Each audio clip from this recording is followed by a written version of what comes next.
हाँ जी प्यारे विद्यार्थियों, वेलकम है फिर से एक बार आप सभी का हमारे इस ऑनलाइन प्लेटफॉर्म एसआरजे मैथमेटिक्स पर। दोस्तों, इस वीडियो के अंदर अपन बात करने वाले हैं अपने क्लास जो 10th है उसके प्रश्नावली 6.3 के प्रश्न 4 और उससे आगे के कुछ प्रश्नों की। अगर आप हमारे इस चैनल पर नए हैं और आपने कभी जो है पुरानी क्लासेस नहीं देखी है तो वो जाकर जरूर देखें। मिलेगी कहाँ पर मैं बता दूं, आपको चैनल पर जाना है और वहां पर प्लेलिस्ट के ऑप्शन पर ओके करना है। वहां पर आपको कक्षा 10 की सभी प्रश्नावलियां 2025-26 के नाम से एक प्लेलिस्ट मिल जाएगी, उस पर ओके कीजिएगा। आपको जितनी भी क्लासेस हो चुकी है प्रश्नावली 1 से लेकर 6 तक, वो सारी आपको वहां पर एक ही प्लेलिस्ट में अवेलेबल हो जाएगी। वो सभी को जाकर जरूर देखें। अगर आपको कोई दिक्कत है तो कमेंट कीजिएगा। आपके लिए ये क्लासेस डली जा रही है तो आप इनको अच्छे से समझे, देखें और वीडियो अच्छा लगे तो प्लीज वीडियो को लाइक कमेंट शेयर कीजिएगा। चलिए बात करते हैं अपन प्रश्न की। तो प्रश्न आपके सामने लिखा हुआ है। प्रश्न ये है कि आकृति जो दे रखी है अपने को, आकृति जो दे रखी है, आकृति 6.36 में, आकृति 6.36 में क्यू आर बटेवा क्यू एस बराबर क्यू टी बटेवा पी आर तथा एंगल फर्स्ट बराबर एंगल सेकंड दे रखा है, तो दर्शाए कि ये दोनों त्रिभुज आपस में क्या है बेटा, समरूप है। तो अपने को पता है कि कभी भी दर्शाइए या सिद्ध करने वाला सवाल आ जाता है तो उसमें अपन क्या लिखते हैं, सिद्ध, सॉरी, दिया गया है, दिया गया है, दिया गया है। अब दिया गया क्या है वो देखना। एक आकृति दी गई है, तो मैंने इससे पहले भी बताया था, आपको वापस लिख देते हैं अपन एक बार। एक आकृति दी गई है, एक आकृति दी गई है जिसमें क्या क्या दे रखा है, जिसमें क्यू आर बटेवा क्यू एस बराबर क्यू टी बटेवा पी आर व एंगल फर्स्ट बराबर एंगल सेकंड है। ये तो सर क्या हो गया बेटा, दिया गया। अब दर्शाइए, यानी कि क्या आएगा ऑप्शन में, सिद्ध करना है। क्या सिद्ध करना है समझिएगा, त्रिभुज पी क्यू एस समरूप त्रिभुज टी क्यू आर, त्रिभुज टी क्यू आर, ये हमें सिद्ध करना है। तो तीसरा जो ऑप्शन आएगा वो आएगा सत्यापन। तीसरा ऑप्शन क्या आएगा, सत्यापन। तो जिन दो त्रिभुजों को समरूप सिद्ध करना है उनको अपन उठाएंगे और अलग अलग तीन कारण ढूंढेंगे। किन्हीं दो त्रिभुजों को समरूप सिद्ध करने के लिए कितने कारण चाहिए, तीन कारण चाहिए ना भाई, तो तीन कारण ढूंढेंगे अपन। देखना, P Q S, P Q S ये वाला त्रिभुज, ये पी, ये क्यू, ये एस, यहां पे एंगल फर्स्ट है और इधर दूसरे का नाम है T Q R, T Q R. Sir जी दूसरा त्रिभुज पूरा, ये देखो टी क्यू और ये क्या हो गया बेटा, आर, ये हो गया टी क्यू आर। यहां पर देखो इसमें भी एंगल फर्स्ट दे रखा पूरा, पर ये आर जो है ना इसमें 2 है पर वो पूरा नहीं है, इसलिए अपन ने इसको छोड़ दिया। सबसे पहले तीन कारण हमारे पास होने चाहिए। तो पहला कारण तो देखो, दो त्रिभुज उठाई अपन ने, त्रिभुज पी क्यू एस व त्रिभुज टी क्यू आर, ऐसे लिखेंगे से, समरूप नहीं लगाएंगे, वो तो बाद में आएगा तब लगाएंगे, है ना। दो कारण, पहला दिया गया है Q R upon Q S बराबर क्यू टी अपॉन क्या हो गया, पी आर, दिया। इसको भी बाद में लिखे, पहले डायरेक्ट ही वो वर्ड लाइन लिख देवे तो कोई दिक्कत थोड़ी, क्या डायरेक्ट ही वो वर्ड लाइन लिखे, कौन सी, एक त्रिभुज लेते हैं अपन, इसको भी हटा देते हैं।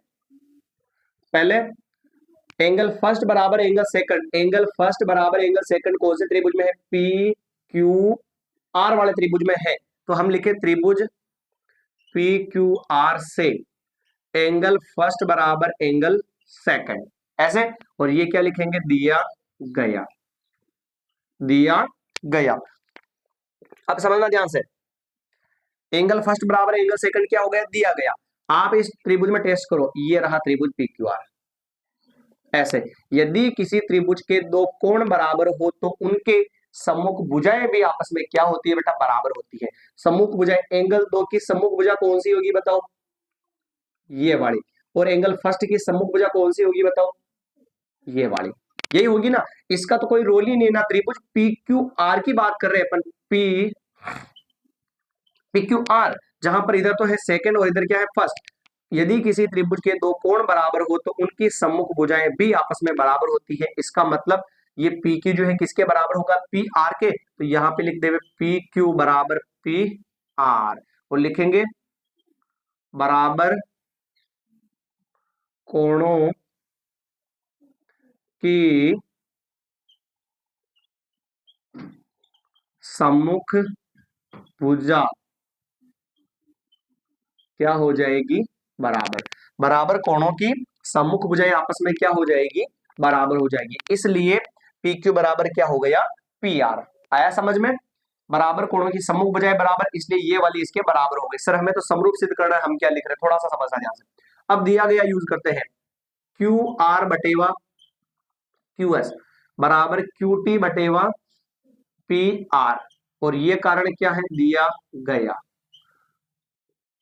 ध्यान यूं रखना भाई के जो कारण दे रखे ना वो उन दोनों त्रिभुजों में मिलने चाहिए। तो यहाँ पे देखो Q R upon Q S, ये रहा क्यू आर सर, और ये रहा क्यू एस। एक कारण मिल गया, ये इसके बटे हुआ मतलब ये एक कारण पूरा, ये क्या हो गया, पूरा एक कारण हो गया। अब दूसरा कारण भी टेस्ट करते हैं, Q T upon P R. Sir Q T तो ये दे रखा, पर इसमें क्या पी आर है क्या, नहीं है, तो इस कारण को अपन नहीं मान सकते। इसलिए अपन ने क्या किया, यहां से जो है पी आर और पी क्यू बराबर निकाला। तो यहां पे लिखूं मैं, समझना ध्यान से थोड़ा सा, यहां पे देखना, ये हो गया Q R upon Q S बराबर क्यू टी, ये लिखा अपन ने क्यू टी, और बटे में क्या चल रहा है बेटा, पी आर, और ये पी आर किसके बराबर आया, पी क्यू के। तो इस पी आर की जगह मैं क्या लिख दूं, पी क्यू। अब मेरे को ये बताओ, Q R upon Q S, Q R upon Q S, और Q T upon P Q, Q T upon P Q, ये इसके बटेवा में, ये इसके बटेवा में आया कि नहीं आया, सारे इसमें मिल रहे। तो कारण कितने हो गए, इसको पूरे को एक कारण मानेंगे और इसको क्या मानेंगे, दो कारण। तो दो कारण तो हमारे पास हो चुके हैं, अब एक कारण और ढूंढना है। समरूपता में ऐसे भुजाओं के अनुपात बराबर लाने पड़ते हैं या फिर कोण बराबर लाने पड़ते हैं। तो भुजाओं के अनुपात बराबर ला दिए अपन ने, एक पूरा ये हो जाएगा और दूसरा पूरा ये हो जाएगा। तो कितने कारण हो गए, दो। एक कारण और चाहिए, तो जरा टेस्ट करो आप ध्यान से, एंगल फर्स्ट इधर भी आ रहा है और एंगल फर्स्ट इधर भी आ रहा है, यानी कि एंगल फर्स्ट बराबर एंगल फर्स्ट क्या हो जाएगा, दोनों में सेम आता, उसको बोलते हैं उभय निष्ठ, और ये कोण है इसलिए उभय निष्ठ कोण। तीनों कारण मिल गए सर, और तीनों कारण मिल गए, इसका मतलब जो दोनों त्रिभुज है, त्रिभुज पी क्यू एस समरूप त्रिभुज पी क्यू आर, दोनों आपस में क्या हो गए सर, समरूप। और समरूपता में क्या करेंगे, दो तो भुजाएं और एक क्या है, कोण। तो ये इधर वाली भुजा और इधर वाली भुजा और बीच में है कोण, तो यानी कि एस ए एस समरूपता, एस ए एस समरूपता। ठीक है भाई, तो ये अपना जो है सवाल नंबर अगला फोर्थ जो क्वेश्चन है वो एकदम बिल्कुल कंप्लीट हो चुका है। जो कारण दे रखे वो उन दोनों त्रिभुज में नहीं मिले, इसलिए अपन ने पी क्यू बराबर पी आर निकाला, और पर जहां पर पी आर चला था वहां पे पी क्यू लिखा, तो वो चारों उसमें मिल चुके थे। इधर का एक कारण हो जाएगा बराबर के, इधर का एक कारण हो जाएगा, दो हो गए,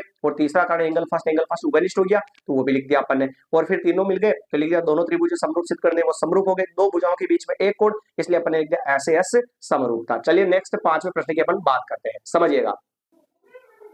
हाँ जी मित्रों, क्वेश्चन नंबर पांचवा देखिएगा कैसे इसको सॉल्व करते हैं, समझिएगा। क्वेश्चन नंबर 5, क्वेश्चन नंबर 5 ये दे रखा है कि, दिख रहा है क्या क्लियर, ओह कुछ ज्यादा ब्लैक हो गया, एक बार देखते हैं इसको वापस, ये दिखा अपन ने, ये लिया, ओके एकदम नाउ रन। हाँ जी, प्रश्न नंबर 5वां, त्रिभुज पी क्यू आर की भुजाओं पी आर और क्यू आर पर क्रमशः बिंदु एस और टी इस प्रकार स्थित है कि एंगल पी किसके बराबर है, आरटीएस के बराबर है। तो दर्शाना है कि पी आर पी क्यू और आरटीएस आपस में क्या है, समरूप। सबसे पहले चित्र बनाएंगे त्रिभुज पी क्यू आर। तो यहां पर समझिएगा बच्चों, पी क्यू आर त्रिभुज कैसे होगा, ये देखिए। अरे भाई आवाज मत करो। त्रिभुज पी क्यू आर ये बनाया, पी आर और क्यू आर पर क्रमशः बिंदु एस और टी, यानी पहला तो पहले के लिए, तो पी आर के ऊपर बेटा कौन सा बिंदु है, एस। पी आर ये रहा पी आर, इसके ऊपर है बिंदु एस, और क्यू आर पर कौन सा है बिंदु टी, कहा हो गया क्यू आर, क्यू आर पे है टी, क्यू और ये आर, यहां पे कौन सा बिंदु है, टी।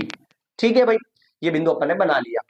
तो प्रश्न ये कहता है कि इस प्रकार स्थित है कि angle P R T S के बराबर, एंगल पी, ये एंगल पी जो है ना आर टी एस, तो इन दोनों को क्या कर दिया अपन ने, मिला दिया सर। आर टी एस बीच में क्या आ रहा है, पी आ रहा है, आया समझ में? तो अपने को जो है इन दोनों त्रिभुजों को समरूप सिद्ध करना है, आर पी क्यू को। तो आर पी क्यू अलग बनाओ, आर पी क्यू पूरा बड़ा वाला त्रिभुज, ये तो है आर, ये है पी, और ये क्या है बेटा क्यू, और दूसरे का नाम क्या है आरटीएस, आरटीएस ये छोटा वाला त्रिभुज, तो इसको भी अपन ने अलग बना दिया। ये है आर, ये है टी, और ये है एस। आया क्या समझ में? जिसमें प्रश्न ने कहा कि एंगल पी जो है, एंगल पी जो है वो आर टी एस यानी इस टी वाले के बराबर है। तो हमको जो है इन दोनों त्रिभुजों को समरूप सिद्ध करना है। सबसे पहली बात तो बेटा अगर ऐसा सवाल सिद्ध करना या दर्शाए वाला आ जावे तो हम क्या लिखते हैं इसमें, दिया गया। तो आंसर में लिखेंगे दिया गया क्या है, फिर समझते पूरा माजरा इसका क्या है, दिया गया। ऐसे लिखेंगे एक त्रिभुज ए नहीं, इसका नाम पी है, पी क्यू आर दिया गया है, जिसमें पी आर व क्यू आर पर क्रमशः बिंदु क्या है बेटा एस और टी, एस और टी इस प्रकार स्थित है कि एंगल P बराबर एंगल आर टी एस है। ठीक है सर, ये तो हो गया दिया गया। अब इसके बाद में सिद्ध करना है, सिद्ध क्या करना है, ये रहा सर त्रिभुज आर पी क्यू समरूप त्रिभुज आर टी एस, ये हमें सिद्ध करना है। तीसरा ऑप्शन क्या हो जाएगा, सत्यापन। यहां तक तो कर लोगे भाई, त्रिभुज का चित्र भी अपन ने बना लिया, कैसे बनाया मैंने समझा दिया, और जिन दो त्रिभुजों को समरूप सिद्ध करना है उन दोनों को हमने क्या ले लिया, अलग भी ले लिया, और एंगल पी किसके बराबर है, आरटीएस के। तो ऐसे लिखेंगे अपन त्रिभुज आर पी क्यू व त्रिभुज आर टी एस से दो त्रिभुजों को समरूप सिद्ध करना था तो वो अपन ले लेंगे। तो देखो ध्यान से, एंगल P बराबर एंगल आर टी एस, क्या कारण आएगा बेटा, दिया गया, क्योंकि प्रश्न में दे रखा ना, P इसमें मिल रहा है और आर टी एस टी इसमें मिल रहा है, तो दोनों बराबर हो गए। तो ये क्या हो गया, कारण दिया गया। दूसरा कारण देखो आप, ये बड़ा वाला जो त्रिभुज लिया ना अपन ने, उसके अंदर भी आर आ रहा था, और छोटा वाला त्रिभुज लिया उसमें भी आर पूरा आ रहा था ना, तो इस कारण से आर दोनों पूरे आ रहे थे, इसलिए ये सही दिख रहा है क्या, हाँ दोनों में आर पूरा आ रहा ना, इधर भी आर आ रहा है, इधर भी आ रहा है। छोटा वाला त्रिभुज लिया उसमें आर आया, बड़ा वाला त्रिभुज लिया उसमें आर आया, इसका मतलब आर दोनों में है, और दोनों में आर है तो ऐसे लिख देंगे अपन, इधर से लिखूंगा ना, इधर हो जाएगा एंगल आर बराबर एंगल आर, यानी ये वाला जो कोण है इसके बराबर होगा क्योंकि सेम है, और जो दोनों में पूरा सेम मिलता है उसको हम कहते हैं उभयनिष्ठ, यानी ये क्या है सर, कोण है, तो उभयनिष्ठ कोण। अब कितने कारण हुए बताओ, दो कारण हो गए सर। और कभी भी दो कोण बराबर हो, ये भी कोण वाला कारण है और ये भी कोण वाला कारण है, अगर कोण दो बराबर हो जावे ना तो भी वह त्रिभुज आपस में क्या हो जाते हैं, समरूप। ए गुणधर्म लिखाया था, तो यानी कि त्रिभुज आता है, त्रिभुज आर पी क्यू समरूप त्रिभुज आर टी एस, और कौन सा नियम लगेगा, बेटा, ए समरूपता कसौटी से, ए समरूपता कसौटी से दोनों त्रिभुज आपस में क्या हो गए, समरूप। नॉर्मल है सवाल, दिया गया सिद्ध करना लिखा, और एक तो दिया गया कारण था, एक दोनों में आर बिल्कुल सेम मिल रहा है तो वो लिख दिया। दो कोण बराबर होने के बाद भी ए समरूपता कसौटी से दोनों त्रिभुज आपस में क्या हो जाते हैं, समरूप हो जाते हैं। तो तीसरा कारण ढूंढने की जरूरत नहीं है, आ जाता है तो लिख दो, नहीं आओ तो कोई दिक्कत नहीं, पर कोण वाले में दो। ठीक है, तो ये अपना जो है सवाल नंबर जो है पांचवा जो है बिल्कुल एकदम कंप्लीट हो चुका है। फिर अपन बात करते हैं अगले छठे प्रश्न की, समझिएगा ध्यान से। हाँ जी, क्वेश्चन नंबर 6 देखिएगा। आकृति 6.37 दे रखी है अपने को, और यदि त्रिभुज एबीई और त्रिभुज एसीडी जो है समरूप है, तो दर्शाए कि एडीई और एबीई जो है ये सर्वांगसम है, तो हमें क्या करना है, समरूप सिद्ध करना है। समरूप सिद्ध करना है तो करते हैं भाई, कैसे करना समझिएगा थोड़ा ध्यान से। देखिए बात करें, सबसे पहले तो अपन इसकी बात करेंगे कि ये दर्शाइए वाला सवाल आ गया और दर्शाइए वाला सवाल आ गया, इसका मतलब सबसे पहले अपन क्या सिद्ध करेंगे इसको, मतलब क्या पॉइंट लिखेंगे अपन यहाँ पे। ये क्लियरिटी का थोड़ा दिक्कत हो रहा है, देखते हैं अपन। अब दिख रहा सही से, चलिए सबसे पहले दिया गया लिखेंगे, दिया गया हम क्या लिखेंगे, एक आकृति दी गई है जिसमें जिसमें क्या दे रखा, त्रिभुज ए बी ई सर्वांगसम त्रिभुज ए सी डी है। ये मैटर खत्म बेटा। फिर सिद्ध करना है, सिद्ध क्या करना है चेक करो, त्रिभुज ए डी ई समरूप त्रिभुज ए बी सी, ये सिद्ध करना है समरूप। फिर तीसरा ऑप्शन क्या आता है, सत्यापन। देखिए ध्यान से, जो कारण दे रखे उसको यूज करेंगे, तो त्रिभुज ए बी ई, अरे बजा मत, त्रिभुज ए बी ई ये वाला त्रिभुज ऐसे समझना थोड़ा ध्यान से, ए बी ई और एसीडी ए सी डी ये वाला त्रिभुज ऐसे, आपने फेफड़े हो गए जैसे है ना। ये दो त्रिभुज है, ये दो त्रिभुज आपस में क्या दे रखे बेटा, सर्वांगसम दे रखे हैं। और यदि कोई दो त्रिभुज सर्वांगसम हो तो उनकी संगत भुजाएं आपस में क्या होती है, बराबर होती है। तो इसका मतलब जो है यहां पर अपन जो जो समरूप सिद्ध करना उनको अलग बनाऊं मैं, ए डी ई ऊपर वाला त्रिभुज,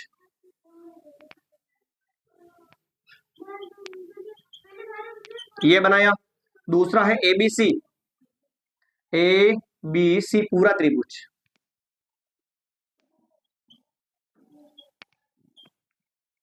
एक तो एडी छोटा बड़ा त्रिभुज और एक पूरा त्रिभुज ए बी सी त्रिभुज, इन दोनों को सर्वांग समरूप सिद्ध करना है। समरूप सिद्ध करना है तो तीन कारण ढूंढने हैं, जैसे कि सर तो देखना, एक कारण तो दोनों में मिल गया, इस वाले त्रिभुज में भी कोण ए आ रहा है और मोटे वाले त्रिभुज में भी कोण क्या आ रहा है, ए। तो एंगल ए बराबर एंगल ए क्या हो गया, उभयनिष्ठ कोण। एक कारण मिला, अब दो और ढूंढने हैं, वो ढूंढेंगे इन दोनों के सर्वांग समता के नियम से।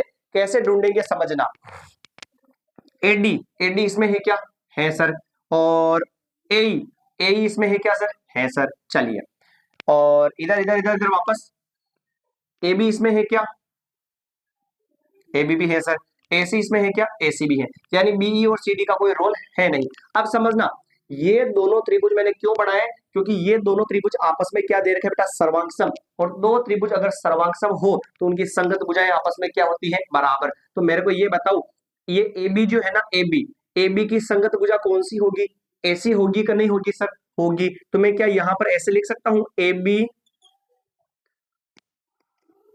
पहले त्रिभुज लिखूं क्या यार, यहां लिखूं त्रिभुज ए डी ई व त्रिभुज ए बी सी से, ये दोनों त्रिभुज अपन ने उठाए। फिर देखना इधर समझना, ए बी बराबर क्या है, एसी,